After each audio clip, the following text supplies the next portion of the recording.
Liquor moratoriums are done in 2-block stretches. So in this case, we're only talking about the 2 blocks between Ashland and Wood.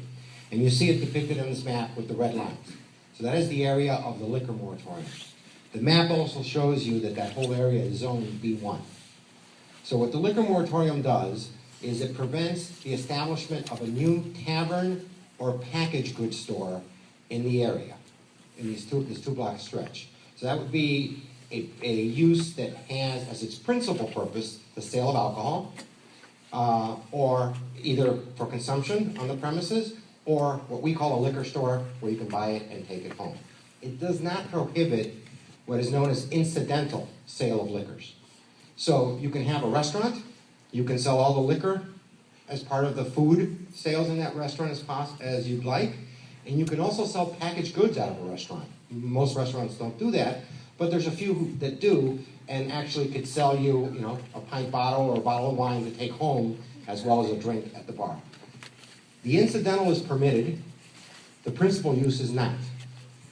The exception to the moratorium that allows that incidental use says that the use has to be incidental to a restaurant, a hotel, or a banquet facility.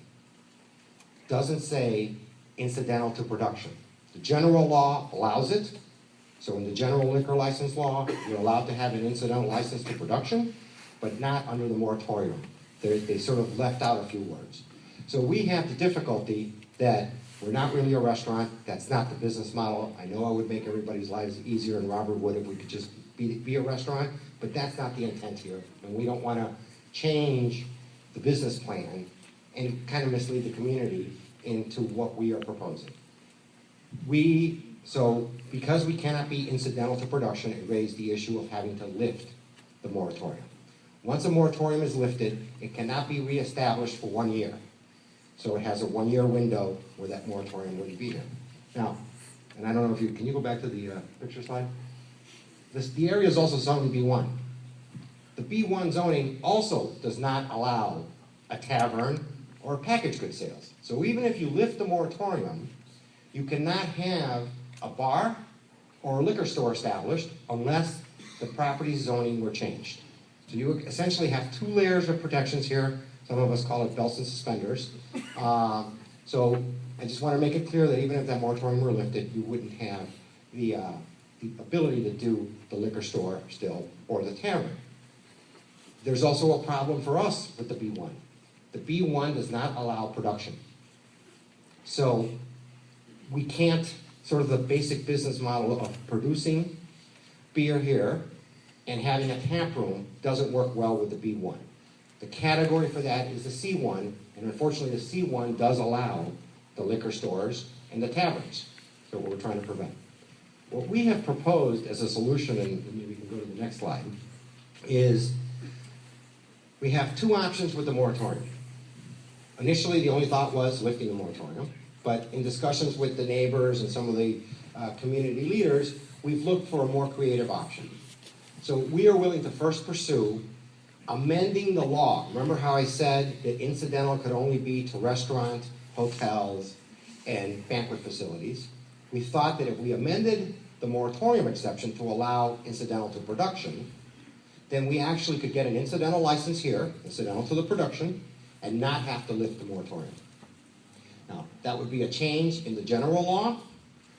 So it's not as easy as getting Alderman Moreno, our local alderman, to say yes. We have to get 49 other aldermen to say yes. And sometimes it's a challenge to get them to say yes to the same thing. Or at least we need 26, to be fair. But we're willing to try it because we feel that that's a good compromise solution, and we want to keep the protections that the community wants in terms of the taverns and the liquor stores. We're not opposed to them, they're just causing us some hardship.